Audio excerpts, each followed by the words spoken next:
और इस वक्त की सबसे बड़ी खबर, सऊदी और हूती लड़ाकों के बीच शुरू हो गई है जंग। देखिए, जिसका अंदेशा था वही हुआ। हूती और सऊदी आमने सामने हैं और ईरान की मिसाइल्स ने लाल सागर को घेर लिया है। देखिए, ये बड़े डेवलपमेंट्स हैं।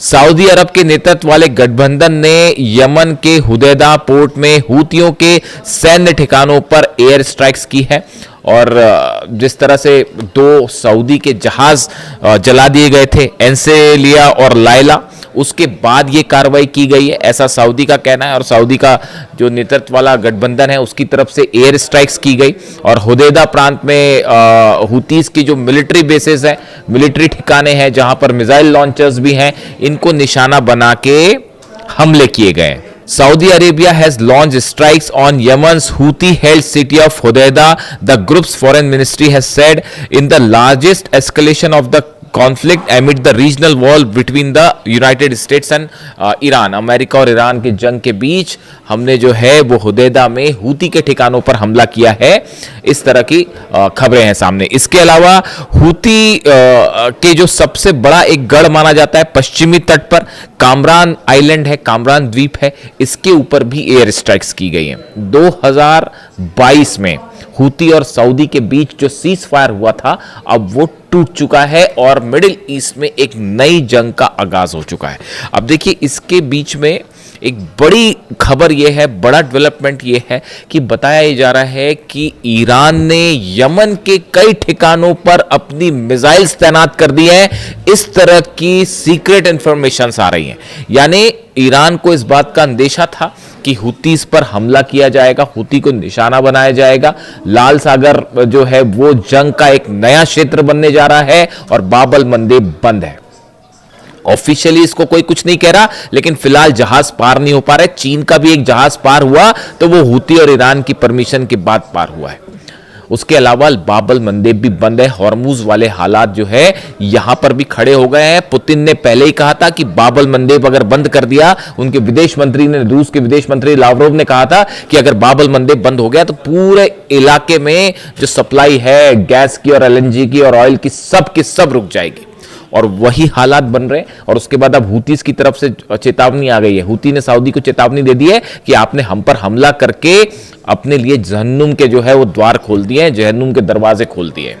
यानी अब ये बात तय है कि हूतीस की तरफ से बड़ा बदला लिया जाएगा, बड़ी स्ट्राइक की जाएगी।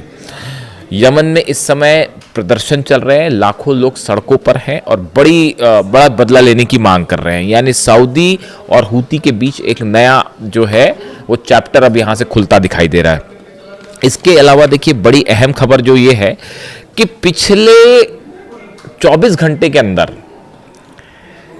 करीब यानी बीती रात जो है वो अमेरिका की तरफ से ईरान पर कोई हमला नहीं हुआ। ये बड़ा डेवलपमेंट है और इसकी बड़ी वजह यह है, देखिए, डोनाल्ड ट्रंप की तरफ से एक बार फिर बयान आया है। इसके 2 एस्पेक्ट हैं। पहला एस्पेक्ट ये कहता है कि डोनाल्ड ट्रंप जो है, अमेरिका एक बड़ी स्ट्राइक की तैयारी में है ईरान के ऊपर, जिसमें अब की बार इजराइल भी शामिल होगा और कई अरब देश भी शामिल हो सकते हैं, ब्रिटेन भी शामिल हो सकता है। यानी मिल के ईरान पर हमले की तैयारी है, क्योंकि अमेरिका तो अकेला कुछ नहीं कर पा रहा है। अब देखिए, डोनाल्ड ट्रंप से जो बयान आए हैं, डोनाल्ड ट्रंप ये कह रहे हैं we are locked and loaded, हम जो है हमारी मिसाइलें तैयार हैं। लॉक्ड एंड लोडेड ये शब्द का इस्तेमाल करते हो कि लॉक्ड एंड लोडेड, हमारी मिसाइल तैयार है, लेकिन हमारी ईरान से बातचीत भी हो रही है और ये बड़ा हमला करने की जरूरत पड़ेगी नहीं पड़ेगी अभी पता चलेगा। अब ये बातचीत किसके साथ हो रही है, कौन हो रही है, कपोल कल्पनाएं हैं ये डोनाल्ड ट्रंप की और कुछ नहीं। देखिए, कोई बातचीत नहीं हो रही, दूर दूर तक कोई सवाल नहीं है और ईरान की तरफ से तो वार्निंग आ गई है। उनके जो मेजर जनरल अली अब्दुल्लाही हैं, कमांडर ऑफ ईरान, खतमुल अंबिया के सेंट्रल हेडक्वार्टर के जो स्पोक्स पर्सन है, उनकी तरफ से उन्होंने कहा है कि ईरान में जितने लोगों को अमेरिका ने मारा है, खास तौर पर इस हमलों के दौरान जो ये पिछले 13-14 दिनों से हमले हो रहे हैं, उन सबका बदला अमेरिका के सोल्जर्स की मौत से लिया जाएगा। अमेरिका के सैनिकों को मारकर यह बदला लिया जाएगा जो ईरान के लोगों पर हमला किया है और आम लोगों को जो मारा गया है। यानी हालात देखिए क्या है। अब ये बात कहां से आई कि जो है वो ईरान से हमारी कोई बातचीत हो रही, ऐसा कुछ नहीं हो रहा। तो ये बात डोनाल्ड ट्रंप ने क्यों कही, इसके पीछे की हकीकत ये है कि अमेरिका के डिफेंस सिस्टम बुरी तरह से तबाह हुए हैं। चाहे कुवैत की बात कर लीजिए, चाहे जॉर्डन की बात कर लीजिए, चाहे बहरीन की बात कर लीजिए, चाहे कतर की बात कर लीजिए, इन चार, इराक, इन 5 लोकेशंस पर अमेरिका के डिफेंस सिस्टम पर मिसाइल्स बरसी हैं। और हालात यह है कि अगर जब तक उसको रिप्लेस नहीं किया जाएगा तब तक जंग करते हैं, तो इन देशों में एक भी अमेरिकी सुरक्षित नहीं है। यही बात मैं आपसे कह रहा था। अब ये देखिए, ये रिफ्लेक्ट हो रहा है, आपको कोरिलेट करके देखना पड़ेगा। डोनाल्ड ट्रंप जंग से पीछे तब हटते हैं जब मार खा रहे होते हैं, जब अमेरिका हारना शुरू हो जाता है। और देखिए, मैं तो एक और बड़ा दावा कर देता हूं, कई लोगों को आपत्ति होगी इस बात पर। अभी तक मैं लगातार ये कह रहा था कि ईरान किसी सूरत में नहीं हारेगा, ईरान किसी सूरत में नहीं हारेगा। अब एक कदम आगे बढ़ के दावा लीजिए, अब ये जंग ईरान जीत रहा है। ईरान ने बड़ी लीड बना रही है अमेरिका के ऊपर, और ये बात अमेरिका को समझ में आ गई है। अकेले तो ईरान को कुछ किया ही नहीं जा सकता, और मिलके भी कर लोगे तो क्या कर लोगे। आप किए थे ना, पिछले 40 दिन हमले किए थे, क्या कर पाए। देखिए, पेट्रियट सिस्टम तबाह हुआ है, थार्ड सिस्टम तबाह हुए, एक नहीं 5 लोकेशंस पे सोल्जर्स मरे हैं, और नए हमलों के जो बाद की जो कैजुअलिटी की फिगर्स है वो भी बाहर नहीं आए। जो अभी लेटेस्ट हमले हुए हैं, खासतौर पर कुवैत में जो हमले हुए बेसिस पे, वहां पर कितनी कैजुअलिटी है उसके हमले आंकड़े अभी सामने नहीं आए। ईरान की तरफ से बड़े भयंकर दावे किए गए कि सैकड़ों अमेरिकी सोल्जर्स को निशाना बनाया गया। अब उसमें क्या कैजुअलिटी होती, कितने घायल होते हैं, कितने नंबर्स आते हैं, उसमें टाइम लगेगा। लेकिन जो डोनाल्ड ट्रंप ये डिफेंसिव मोड में आ गए हैं अचानक से, या तो ये देखिए फिर से हमले की तैयारी है, बड़ी कोऑर्डिनेशन चल रहा है, वो डिफेंस सिस्टम उड़ गए, उनको रिप्लेस किया जाएगा, ब्रिटेन को शामिल किया जाएगा, इजराइल को शामिल किया जाएगा, और फिर से स्ट्राइक की जाएगी। या तो एक तरीका ये है, आप कुछ भी कर लो, डोनाल्ड ट्रंप चुनाव हार रहे हैं। वो जो मिड टर्म पोल है वो गया हाथ से, आप देख लेना है। अब हालात ये है कि अगर जंग करते हैं तो जंग में भी पिट रहे हैं बुरी तरह से, और अब जीतना है तो अब वो मिल के शायद कोशिश हो इस तरह की कि एक हमला किया जाए। लेकिन उसका अभी अंजाम क्या होगा आप देख लीजिए। अंजाम, जब आप किसी देश पर हमला करते हैं तो आप कैलकुलेट करते हैं ना कि इससे हमको कितना नुकसान होगा। तो वो जो नुकसान वाली लिस्ट है वो बहुत ज्यादा बड़ी हो जा रही है। ईरान ने जो प्लान तैयार कर रखे, हम अलग से बात करेंगे, नेटो पर हमले की तैयारी में है ईरान, और नए बेसिस अमेरिका के वो दहलाने की तैयारी में है ईरान। बहुत बड़ी तैयारी कर रखी है। और पिकेक्स माउंटेन को लेकर तो इस तरह की खबरें आनी शुरू हो गई हैं कि ये जो हमले हो रहे हैं बार बार अमेरिका की तरफ से, इसके बाद शायद ईरान ने ये फैसला कर लिया है। इस तरह की कई दावे हो रहे हैं। देखिए, अब आप उसको बहाना बना के हमला करें नहीं करें, इराक वाली सिचुएशन अलग थी। आपने कहा वेपन्स ऑफ मास डिस्ट्रक्शन है, इसलिए आपने हमला कर दिया और आपने जो है वो सद्दाम रेजिम को हटा दिया। लेकिन ये यहां से ईरान एटम बम बनाए, ईरान एटम बम ना बनाए, ईरान कौन सी मिसाइल रखे, कौन सी मिसाइल ना रखे, उसके बाद भी आप ईरान का कुछ नहीं बिगाड़ सकते। ये हकीकत है। आप ईरान की जमीन पे कब्जा कर ही नहीं सकते। ये बात फिर से एक बार चर्चा में आ गई है। और हालात ये है कि मार्को रूबियो के बीच में, माफ कीजिएगा, ये जो ईरान जेडी वेंस के बीच में और पीट हेज़गेट के बीच में पूरी टीम 2 पार्ट में डिवाइड हो गई है डोनाल्ड ट्रंप की। एक कह रहे हैं कि भैया बातचीत से मामले को हल कर लो और वहां से वापस निकल आओ, और दूसरे जो है वो जंग वाला, जो एक लॉबी है जो जंग करना चाहती है वो जंग वाले मामले में। यानी डोनाल्ड ट्रंप की टीम ही 2 फाड़ हो चुकी है ईरान को लेकर। और ईरान का रुख बिल्कुल साफ है। अहमद वाहिदी साहब के हाथ में कमान है ईरान की, और उनका रुख बिल्कुल साफ है कि अब किसी भी चीज में 1 इंच भी समझौता नहीं होगा। यूरेनियम, वो सब बातें हवा हो गई। यूरेनियम देना वेना, इधर जाना उधर जाना, सब खत्म हो गई। डोनाल्ड ट्रंप खुद कह रहे हैं कि अगर बातचीत हो भी रही है, लेकिन अंजाम क्या होगा पता नहीं। अंजाम कुछ नहीं होगा जनाब। अब ईरान आपकी एक बात नहीं सुनेगा, और जितना आप जंग को लंबा खींचेंगे, आप जितना जंग को लंबा खींचा जाएगा, उतनी बड़ी जीत की तरफ ईरान बढ़ रहा है। हकीकत अब ये हो गई है।